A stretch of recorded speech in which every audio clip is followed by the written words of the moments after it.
Hey, race fans, Doug Boles here with you from the Indianapolis Motor Speedway as we get ready for one of the biggest weekends of the year in motorsport, certainly one of the biggest weekends of the year here at the Indianapolis Motor Speedway, when the NASCAR Cup drivers join us here alongside the Xfinity drivers and our NTT IndyCar Series drivers for a triple header weekend on the road course. A lot of changes coming up, but we're excited to host fans here again in August and bring race cars, especially our friends from NASCAR, back to the Indianapolis Motor Speedway. Joining me today is our 2013 Brickyard 400 champion and a Hoosier, and somebody we all love to root for here in Indiana, Ryan Newman. Ryan, thanks for spending some time with us today.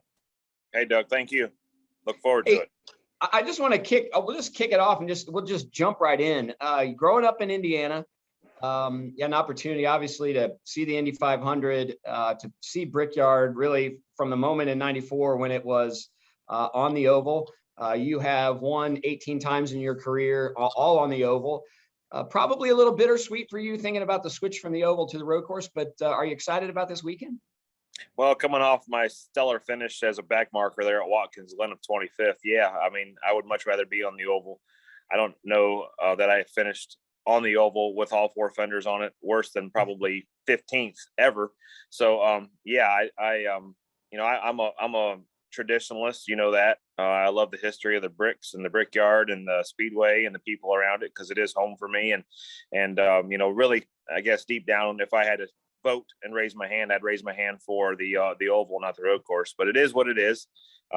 Traditions do come to an end, and it's a new situation, a new scenario, and another opportunity.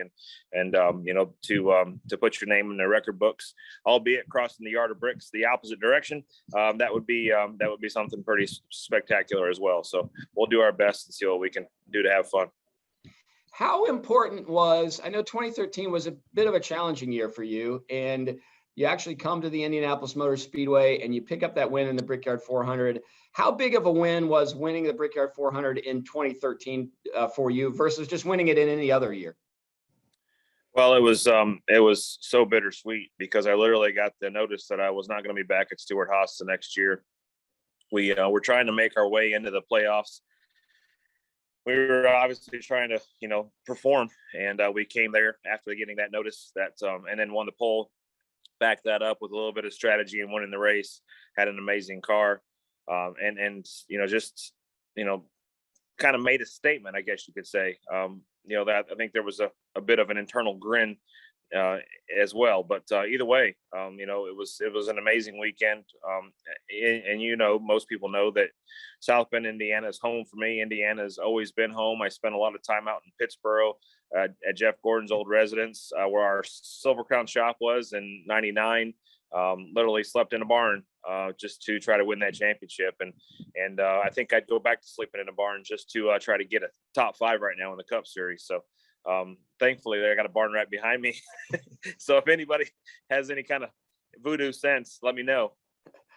So one of the things that I think our fans love about you, it is how you really have really stayed connected to those roots. You still, when you get an opportunity, will get in an open wheel car, a Silver Crown car, running a lot of those. And I think it's really as much because you love that sport, and you're going to stay around Indianapolis a little longer and run the BC 39 coming up the week after the Brickyard. How important is short track racing to you, and continuing to just really honor those roots by getting back in race cars every now and then when you can? Yeah, and I've got a great opportunity with Clausen Marshall Racing and their Driven to Save Lives program, and I know they've been a big part at the Indianapolis Motor Speedway on the IndyCar side as well as the BC side, and really look forward to the opportunity to represent Brian Clausen and his family, what Clausen Marshall Racing have done with Driven to Save Lives, and to come out and play on the dirt. We got to spend a little bit of time together a couple of years ago when the race happened, and just an amazing race. I believe Zeb Weiss won, and I think Larson won that week as well. But overall, just for me getting back, and I'll do the Silver Crown race at IRP. So got a couple open wheel races going on, and then a little left-right stock car action. So we'll try to have some fun in a matter of 5 or 6 days. Yeah, I mean, I think that's one of the things I think our fans love is just how you stay busy, and it you want to get in just about anything. The difference between a Silver Crown car, which you've really kind of kept your hand in throughout your career, to getting back in a Midget, is there a big difference in the way that those cars drive and things that you have to relearn again? No, the reaction time's got to be a good bit quicker with a Midget because of the length of the wheelbase compared to the Silver Crown car. And the second part of it is I got to pride myself in and pride myself out. I'm just a little bit bigger than I was 25 years ago when I was running right before the 500s at IRP. So, it'll be different, but it's still a lot the same. Look forward to. So we've got a little history. I think you can appreciate this. The car that I'll be driving, the Silver Crown car that I'll be driving, is the old Johnny Vance car. And Johnny's got a ton of history at the Indianapolis Motor Speedway, and his family as well. So if I think from his dad being a chief steward, him being a chief steward, and just that part of it. Johnny's no longer with us. His stepson is, helping put the car back together, and his wife, Fadia Vance, is a big part of it. So look forward to rekindling some friendships, I guess you could say, and coming out to Indianapolis and being close to home. My sister lives out on the west side, and it's just home for lots of reasons. You were talking about just Driven to Save Lives and being involved with that. That's something you not only have. You're not only aware of, it's something that you've really embraced and helped drive that message that nobody really knew that Brian Clausen was a donor until 5 years ago. And you have really stepped up in the last year and made that a mission for you. How special has that been to continue to help Brian Clausen's legacy, which as racers, we love what he did on the racetrack, but in a lot of ways, his post-life legacy is even better than his driving legacy.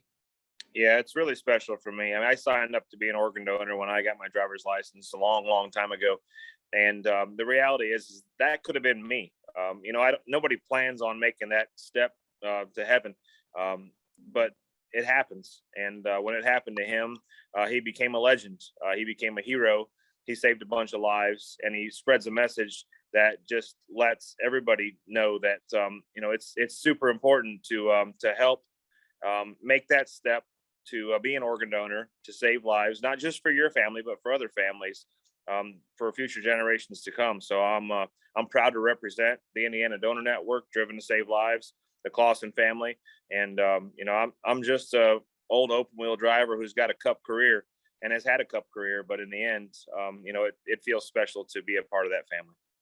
Well, you talk about your cup career, and it's a pretty impressive one. The number of starts you've had, your 18 wins, the numbers of poles that you've had, the many races you've been in contention for. Not a lot of people can say they won the Daytona 500 and the Brickyard 400, which is something that you can chalk up. But you talk about open wheel. So 1999, you win a Silver Crown championship, and you get a chance to test an IndyCar, Texas Motor Speedway with Panther Racing. I was part of Panther when that happened.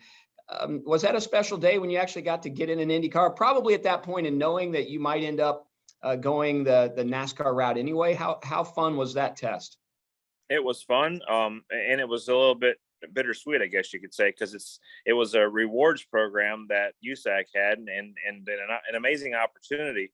So about that same time, you got a guy like Tony Stewart who wants to go stock car racing. Is kind of starting his stock car career, but in the end, is doing some open wheel racing at the same time.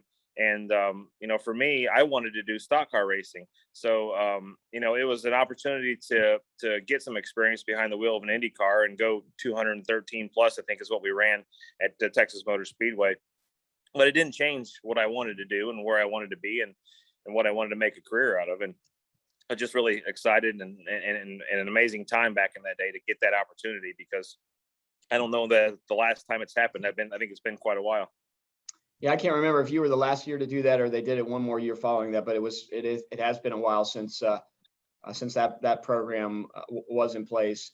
Your NASCAR career has been really successful. You've won in trucks, you've won in Xfinity, obviously won at the highest level. I think you've finished really near the top in the championship. So this year, as we start to lead into the playoffs, you got a few races left to get yourself solidly there. How much pressure as a driver do you put on yourself as the time winds down to the playoffs to try and get that win and make sure you get a chance to contend in the playoffs going forward? I mean, it's a goal, no doubt, to get the best finish we possibly can each and every week. And the ultimate goal there is to win. I mean, that's what it's all about. But the reality is the way our team's performing, even if we did sneak one out in these next few races, we wouldn't be a championship contender unless a lot of things change. And I'm not saying it can't. I'm just being realistic about it, because we've tried for over a year and a half now with this pandemic and the lack of practice to up our game, and it hasn't happened. It's a collective effort. I'm not pointing my finger at anybody. The reality is our performance is off, and we've got a lot of work to do. So this weekend is the first time that, certainly for fans, but it's the first time that IndyCar, both NASCAR series, are on the same racetrack. Now, they were both here last year, but different racetracks. So everybody on the road course. As a race fan, how big of a weekend is this when you can have both NASCAR series and IndyCar running the same weekend, same racetrack? Well, it's huge for motorsports in general. I don't know, and I'm sure you've probably got some data on the last time it happened, if it ever did. I don't know that it has. It's pretty amazing to orchestrate all that, and look forward to it. I will say, from a competitor standpoint, the biggest thing that we typically complain about is one guy's tire and another guy's tire. The IndyCar tires are like this, and the stock car tires are like that, Yep. and it changes the track quite a bit. So you get all that going, and then you throw in a little mixture of Mother Nature, and if she decides to keep it dry or keep it wet, you never know what's going to happen. But it is what it is, and we all look forward to the opportunity to compete on that yard of bricks. So have you been following Jimmie Johnson as he's trying to make a transition at a point in his career, which I posted yesterday. I cannot believe what he's trying to do. I mean, it is amazing. And frankly, it's amazing at how competitive he's gotten. But how much are you paying attention to Jimmie coming over and running road courses, not even the ovals, but running the road courses in the IndyCar series? I've paid attention to it a little bit and just kind of seen the results. I don't tune in. I couldn't tell you where he finished yesterday, but in the end, it's still an amazing feat. And I know, based on some of our days back racing IROC cars and talking to Helio and Scott Sharp and a few other guys that came over and got to do that as we competed in the same garage racing IROC cars. It's a whole different world. The reaction time, the speed, the downforce, the braking, all those things are a good bit different in IndyCar. So I'm sure there was a big transition there, but again, it is what it is. It's a decision he made. And, I think that he's, I've heard rumors that he's talking about doing the Indy 500 next year. And I think he'll have a good bit more fun at doing that and have a little bit less of things to learn than he has had racing the road courses. Yeah, we're hearing that too. And we'd obviously love to have him. But it's been a lot of fun to watch him. And honestly, I think it's great for our sport to just try and continue. And I think this weekend coming up as well is great for our sport to get IndyCar fans and NASCAR fans together on the same weekend and really realize that it's all about, elevating the sport as a whole. So in November of 2019, we found out that Roger Penske was buying the Indianapolis Motor Speedway, and you had an opportunity to work for Roger as well. That's pretty amazing man, really focused on his motorsport. And everybody has some unbelievable stories about the calls in the middle of the night and the craziness because he never stops working. How big of a deal do you think it is for the sport that Roger Penske owns one of the most iconic tracks in the world? It's an amazing fit, a perfect fit. And I texted him afterwards in all seriousness and as a joke. And I said, I can't believe you bought all that just to own a dirt track. And and I knew he found the humor in that, but he was, and I told him I was just, proud that he was able to, because I know deep down in his heart that it's something that he had on his mind, and probably more so. The people that know him obviously know him better. Goes without saying. But the reality is it's not something that Roger just openly talked about, but you can see that it was something that would probably be a perfect fit when it came about. So it's just he's just an amazing guy with an amazing mind, and is a motorhead. That's what it comes down to, whether it's a car dealership deal or a race car or a race team or a racetrack. He's got a resume that, I don't know how many books have been written about Roger Penske, but there's yet to come books, I promise you. It is really pretty amazing. And I publicly thank you. I've thanked you for this, but the dirt track and the BC39 was something I was hopeful that Roger would be excited about, and he'd seen the track early on. But I think one of the things that really helped us make sure that we get to continue to have the BC39 are some of the text messages that you were sending him, just encouraging him to continue that legacy, because it's important that we connect to the short track. So, appreciate you stepping out there and using that relationship you have with him to remind him that dirt track is special. And I hadn't heard that the first text you sent him was about buying this place to get the dirt track. Yeah, we it's really cool, and I know he's behind the dirt track probably about as much as he is the oval on the big track. He's it's a promoter and understands the facets of every part of it. So I'm in relationship with dirt racing. Well, we're excited we're obviously excited to have him. I'm sure we'll have some more fun stories like you have, but looking forward to having you this weekend. Just appreciate the ambassador that you've been for motorsport across the board, and certainly being a Hoosier. Look forward to welcoming you back here, hopefully Friday night or whenever you get in, and at least you get a practice this weekend instead of just line up and race. Yeah, that'll be helpful, and that'll be handy. I was little competition talk. I was my brake bias was so far off when I started the race yesterday. That's why I wheel hopped in the first lap. I was 5.5 rounds of front brake I had to put in it. So once I got her dialed in, I could keep it straight. But that little bit of practice will help eliminate that situation. Well, that's fantastic. Well, Ryan, thanks for spending some time with us on Behind the Bricks. We look forward to seeing you back here for your triple header weekend and running your 3 races that you'll race over a little less than a week here at the Speedway. So thanks so much for joining us. Thank you, Doug.